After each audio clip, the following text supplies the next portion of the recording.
Welcome to Attachment Theory in Action, a weekly podcast presented by the Knowledge Center at Chaddock. Our podcast is dedicated to therapists, social workers, counselors, and psychologists working with clients from an attachment-based perspective. Join host Karen Doyle Buckwalter for an insightful, informative, and inspiring conversation with leading attachment theory researchers and clinicians in the field. Today, Karen concludes her two-part conversation with psychotherapist and author Dr. Tina Payne Bryson about the power of showing up.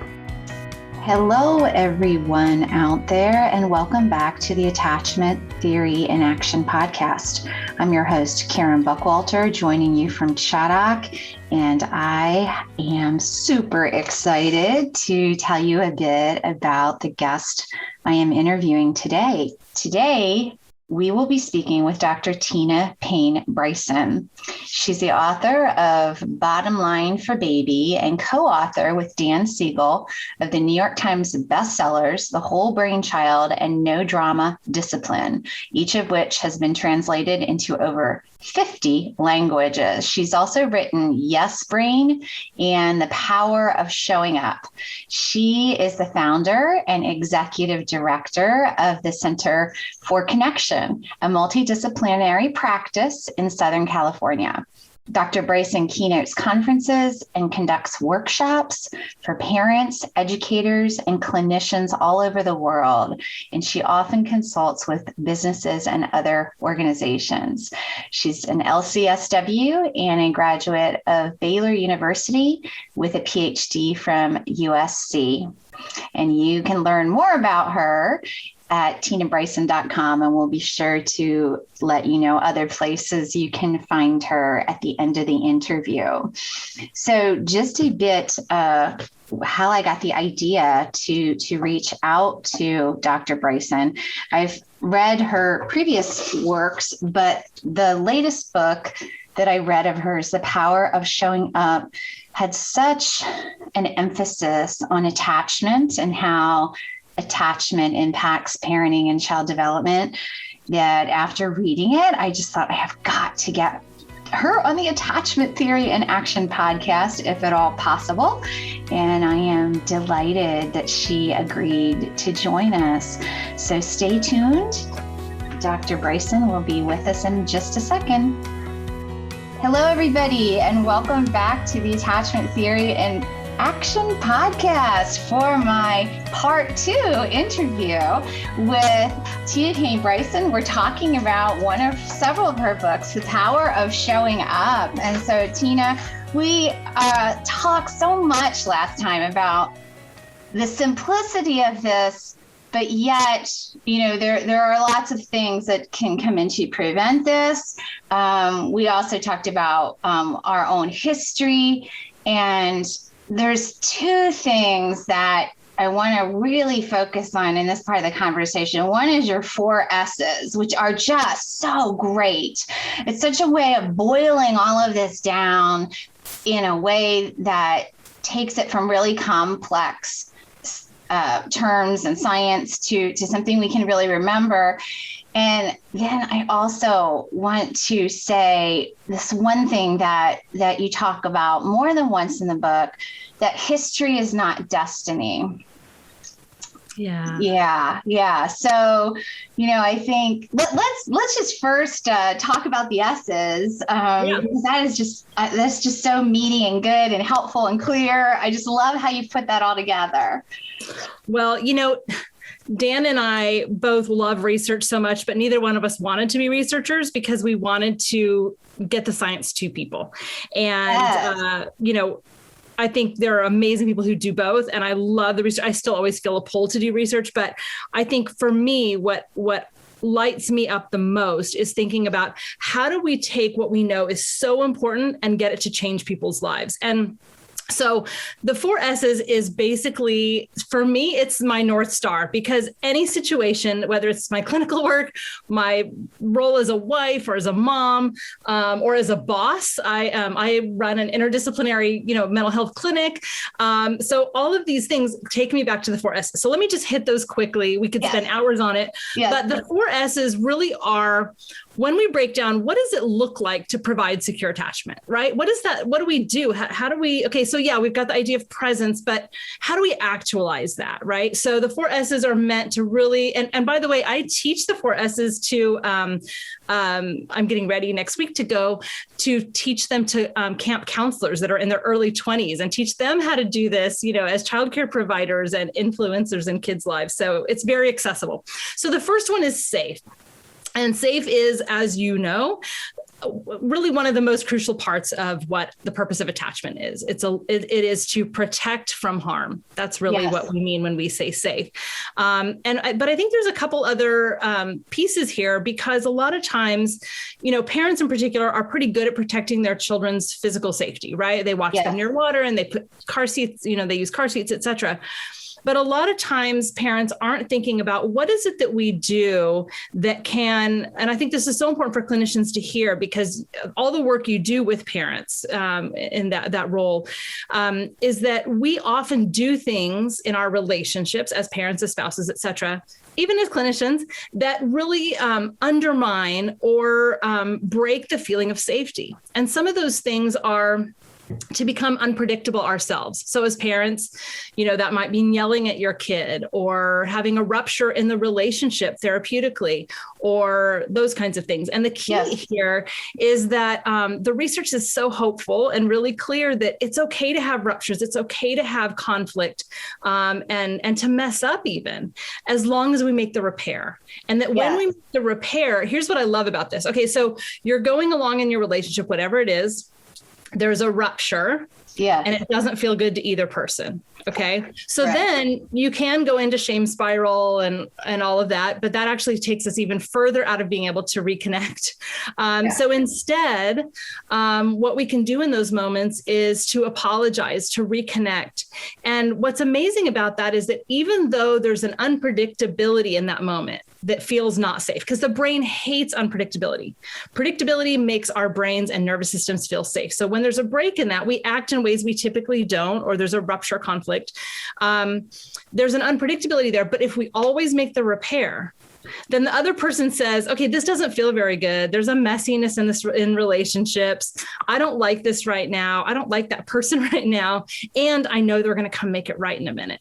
So there's actually what we're doing, as long as we make the repair, those ruptures themselves can be relational resilience building, because then there's the sense of the relationship isn't over if there's conflict, because I know we're going to make things right again. It's really key.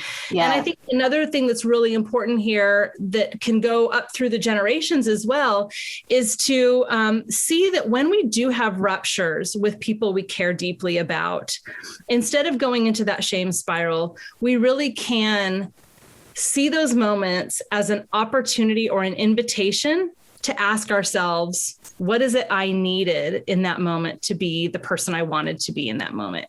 Or what is it that got in the way for me? And as a parent, you go, okay, what got in the way for me to be kind and loving in that moment instead of screaming at my kids? Well, it might be because I haven't peed by myself in 2 years and I'm exhausted and I'm hungry and my own physical needs aren't being met. And that's the meaning of that. But other times it might be like, gosh, I notice I get really reactive whenever my kid rejects me. And I wonder what that's about. And we can move into curiosity that allows us then to do more making sense of our own story and the legacy of our own relationship. So I think those safety ruptures really can be really great opportunities for us as well to be working on our work. So the big practical take home for safe is, first of all, think about your office or your home or your relationship as being a safe harbor. So no matter what storm is happening in the world or inside of the other person, that them coming to be in contact with you in your presence, that is regulating their physiology, their heart rate slows down, their muscles relax, they feel safe, and they know that there's always this harbor from whatever's going on. And then the second part is, when that feeling is not there in the relationship, we connect and we make the repair. Yes. That repair is so important, because we know we're never, and you make this very clear in the book, and any parent already knows this, right? We're not going to get it right 100% of the time. Never. Yeah. So not even close to 100%. Yeah. So the second S is seen. And seen is, I think, probably the hardest one of the 4 S's, because what it requires is that we look at the mind behind the behavior. Mm-hmm. We're tuning into the what's happening in the other person's internal landscape. Yes. And when someone has behavior that's reactive or attacking, we can easily jump into a defensive attacking state, because our neuroception for safety can get violated, right? So we have a neuroception of threat, and then we go into more reactive defensive strategies. So this requires really tuning in to what's happening inside, or doing what Dan Siegel calls helping them feel felt. Yes. So, and I think, one huge thing that comes up for me clinically when I'm working with parents is that they often don't know how to hold a boundary for behavior and help the child feel safe and seen. Mm-hmm. So, one example I like to give is, as my kid is screaming and tantruming because he doesn't want to get out of the bath, that I say, it's time to get out. Either you can get out or I will help you out. And if he says, I'm not getting out, as I lift his body out of the tub, so I'm holding a boundary, which means I'm being predictable and helping him actually feel safe. I'm holding that boundary. I'm lifting him out of the tub. This is where I practice seen. I say, you're so mad you have to get out of the tub. You really wanted to stay in. So it's really about having my response match with empathy, my empathic response match his internal state. Now, if I instead say, here are examples of not seen. Why are you making such a big deal about this? Right? So if we say something like that, or here's a really common one. I don't want to hear it. Keeping in mind that our children internalize that statement. I don't want to hear it.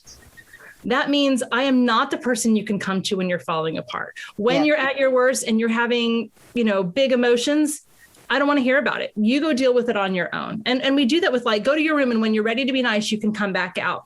These are things that are very much part of our culture, but that really undermine attachment, and it really undermine, unless there's a repair, and really undermine that feeling of being seen and being known. And the long-term goal of that, regardless of the kind of relationship, is for the other person to say and feel, after repeated experiences, not perfect ones, but repeated enough, to say they really got who I was and they cared about me or loved me for who I already am. They didn't try to change who I was in terms of, they allowed me to become, as opposed to telling me who I needed to be. Yes. And the way we get there is by, in that moment, that presence that we talked about last time, and really just tuning in and really naming. Doesn't have to be about a lot of talking. In fact, if the person's reactive, a lot of talking is going to be counterproductive, but really just saying, I get you. I hear what you're saying. And then when we can give words to it, that can also be really beneficial as well. Yes. Yeah. I think it's such an important point that you bring up about there's confusion that I can't have empathy, but also set a boundary. It's very either or in people's minds. So if I'm going to have empathy, that means just abandoning what we were going to do, or setting a limit, or in that way, then that creates another problem, right? Yeah. And the idea that we can do both, like you said, with your example, even though you do have to get out of the bath, I hear however you want to say it. You are not liking this. This is upsetting to you. Yeah. I think this one's really hard, and it's very hard for me. I work on it constantly because it's so easy to just get stuck on the surface level. It's so easy to get stuck in the behavior and reacting to each other. So like those who do couples work, or who might be able to identify with this in your own relationship, my husband and I have been married 27 years, and I still, we can get into these conflicts where we're arguing And we're just arguing about, you just said this word. Well, but it's because you did this. And we just are totally, and I'm a trained mental health professional who understands all this attachment. And still that's the pull, is to stay there. But really, if one of us, and he's just as good at this, if not better than I am, can stop and tune into what the other one's experiencing, we can just not have to stay stuck in that unpleasantness. We can really get it. Like, I remember one time my husband and I were arguing. Our oldest was about to turn 16 and he had saved up all this money for a car, and we had told him we would match it. And so he had this kind of pot of money, and we were gonna we were gonna buy him something with that money and surprise him. And I wanted to spend more than what we had originally agreed to, because I wanted him to have safety features that he couldn't afford with what he had saved. And so my husband and I, he was like, well, he needs to have the lesson of, what he saved is what he saved, and we shouldn't, whatever. And I was like, yeah, but I really, I think we should do it. It'll be a surprise. And eventually my husband said, I feel like there's something else going on here. What's happening? Like, what are you feeling right now? And just him asking me that question made me be able to connect with something I didn't even realize in the moment. And I began to cry, and I was like, I'm scared about him driving. Yeah. This doesn't feel safe to me. It's scary. And when I could get there, then he could understand how important the safety features were to me. And I could really get in touch with what was really happening inside of me. It wasn't about the money. It was about, I was afraid. And so I think that's so important, is to get past all the behavior and all the words. And to say, what is this person feeling? And how to connect with that. Yes, absolutely. So what about soothed? The third S. Well, you know what? If you practice seen, we can get to soothed a lot more easily. And soothed is really about co-regulation. It's about helping, nurturing, and comforting. Okay. So typically when kids are physically hurt, their parents are pretty good at this, but not in emotional distress. And it's just really interesting to note that the part of the brain that gets activated when we're in physical pain is the same part of the brain that gets activated when we're in emotional pain. And so I think that's something really good to think about as our clients come into our offices, is to think about they are in pain, right? Right. And so soothing is really about saying to them, okay, so the example of my kid, not wanting to settle down for bedtime because he was so angry, and to say, I can see this is so hard for you. I'm right here with you. That I'm right here with you, or I'm here. Just that, and our presence is soothing. So we don't have to sometimes do a lot more. This is not about fixing, right? This is about I'm walking. One of the final lines in The Whole Brain Child that Dan and I wrote is, it's not our job to fix or prevent our children from dealing with difficult things. It's our job to walk with them through it. And so a lot of soothing is really about just showing up with our presence in that moment, sometimes not even saying anything, just sitting with. And other times it can be saying, how can I help? Or we will figure this out together. Or even physical comforts. Our nervous systems respond really well. Many of you experienced this during the pandemic. You wanted fuzzy, comfy pants and slippers, and you wanted fuzzy blankets and comfort foods. Physical comforts are a huge part of comforting us when we're infants. And this is the same as adults as well. So it's really about helping, nurturing, and helping them move from these difficult places back into a regulated state, or even just being held by someone else's mind, just saying, I'm here with you. We'll figure this out together. And I think this is super important right now as we're in the place we are historically with the pandemic. And that is, we've gotten so much threat messaging constantly for over a year now, instead of safety-based messaging. And I have a whole video about that on my website about how to do that with kids. But I think that we really want to come into our relationships, particularly if we're in a helping role, whether that's as a parent or as a clinician, with a culture of competence and confidence, which is really the idea of, I've got this, or I will figure this out with you. We can do this, because that promotes so much safety and soothes the nervous system when we're walking into unpredictability. So as kids are going back to school in the fall, and as things happen, as we're, emerging socially, someone saying, we'll do this together, or we'll figure this out, or I've got an idea. These kinds of things can be really helpful in that soothing. And then the final S is secure. And secure is not about self-esteem. It's not about feeling secure about yourself, although that is an outcome of secure attachment. It's rather that the person has had enough repeated, unperfect experiences in relationship with you that their brain has wired to know that if they have a need, you will see it and show up for them. And that you will help them feel safe and seen and soothed. That's it. That's simply it. And what's more important even than that is that then they learn how to show up for themselves. They learn how to keep themselves safe. They learn how to see and understand themselves, and they learn how to soothe themselves.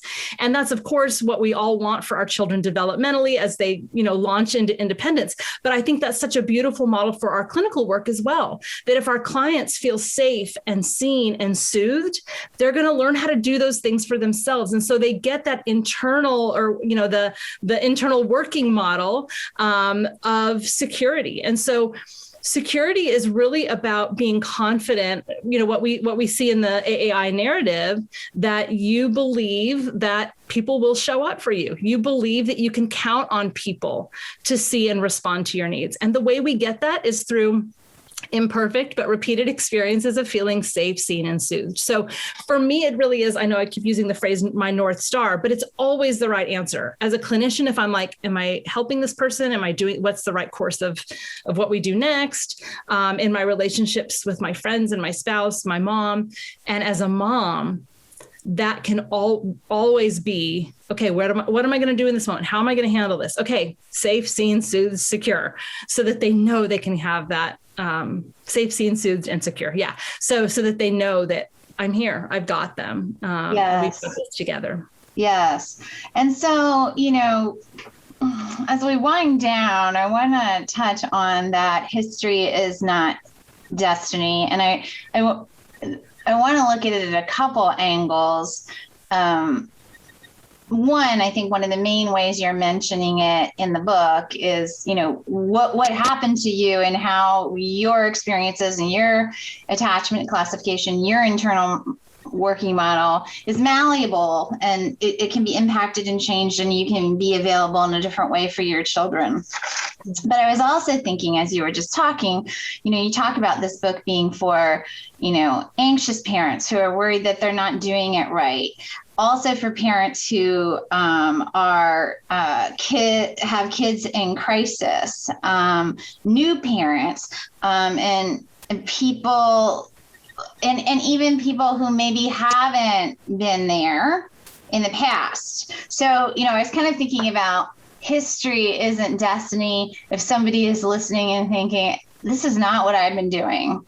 Yeah. And now, I'm reading in the book, what wires together, fires together. And I feel like I haven't developed these neural pathways for my children that Tina's talking about. Like, they might not feel like I'm available. So I think, just that can all be wrapped up in that statement, right?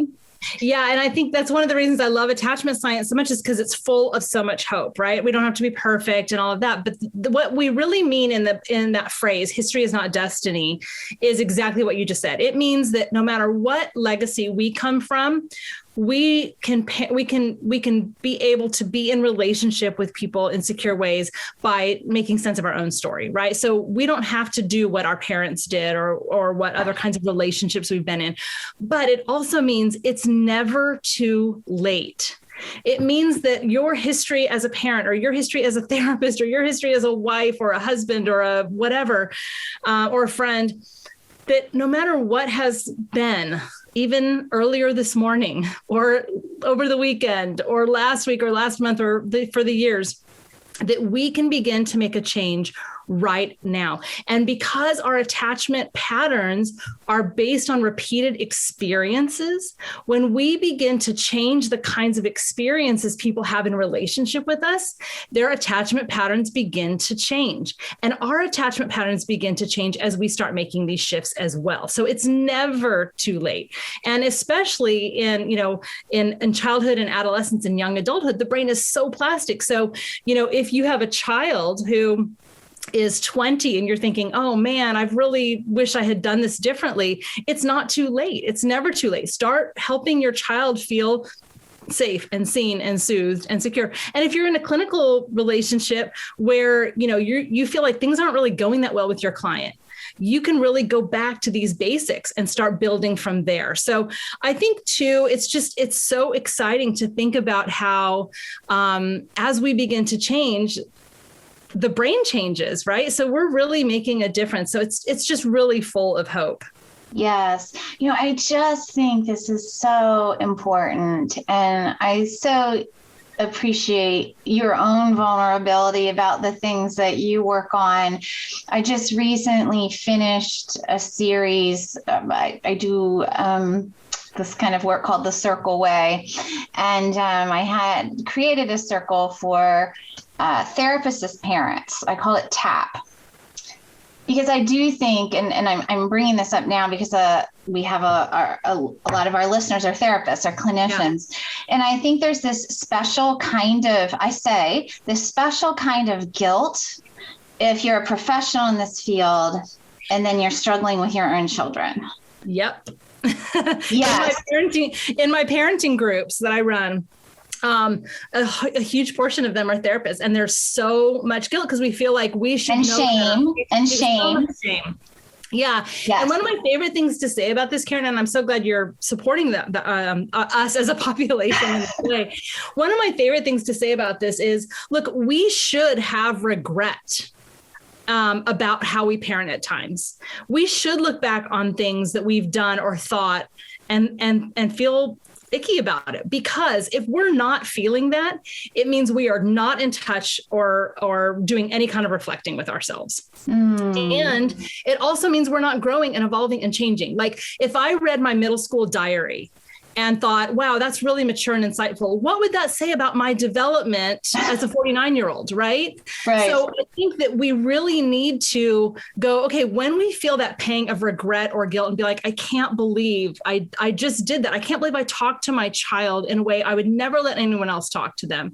Or I can't believe I yell so much, is really like, once we get there and we see that, to go, okay, the fact that doesn't sit right with me means I'm thinking about it. I'm reflecting, I'm growing, I'm changing, I'm learning. And now what am I going to do to make a shift? So for me, that feeling of shame and regret and all of that, means growth is happening and reflection is happening. And both of those are required for us to be able to provide secure attachment. I also find that the parents that are the hardest on themselves, like when parents come to me and they're like, I'm worried I'm not providing secure attachment, because typically, if you're worried about not providing secure attachment, you're probably doing a really good job of providing secure attachment. So I think that's important too, is that we really need to normalize those icky feelings that we have as evidence of really good, important things. And we all feel that. Yes. What those words, I think, are balm to the soul of many. I wish I could, reach through the Zoom screen and give you a hug. That's such a great message. Karen, one other thing that I love to tell parents, and I think it probably applies to therapists too, although I've never thought about it, is to say to parents, what your child needs most from you is you. Flawed you, imperfect you, sometimes the storm instead of the safe harbor you, but you. And I think that takes us back to where we started in the last episode about, it's really about the power of showing up and our presence. Yeah. And that just being in relationship in a way where we're trying is profoundly healing. And I know many of you know Bruce Perry's gorgeous work, which is about how the most powerful therapy is love and connection. Yeah. And so, we can really distill it back to just some of these basics. Yes, yes. Well, everybody listening, The Power of Showing Up. And it is just fantastic. It is such a good book. And as well as your other books, what is the best place for folks to, I mean, obviously we can buy books on Amazon, but, is there a website or other things that you're doing that you want people aware of? Just, we need the Tina Payne Bryson commercial right now. My website is tinabryson.com, and that's Bryson. And you can find me on social media as Tina Payne Bryson. And my website has tons of free content.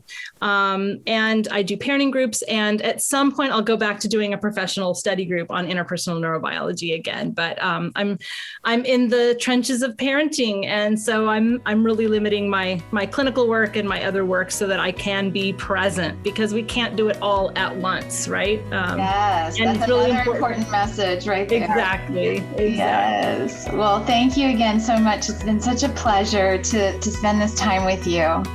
Thank you so much, Karen.